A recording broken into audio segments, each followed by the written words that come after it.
O жаратқан Алла, жалғыз өзіңе ғана сыйынабыз, өзіңе ғана тауба келтіреміз.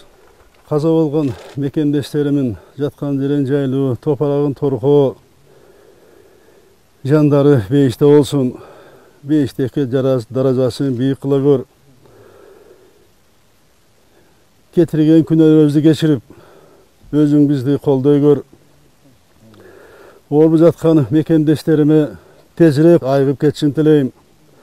Жұртымызды илдеттен тезірек құтылышын бұйра көр.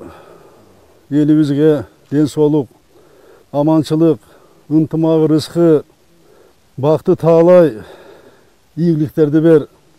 Жерге бізге тыншылық, мемлекетіміздің бүтіндігін, өлкөбүздүн өнүгүүсүн нәсіп қыл. Сүйікті мекенimiz Кыргызстандын жараткан Кудайым өзүң колдой көр. Амин.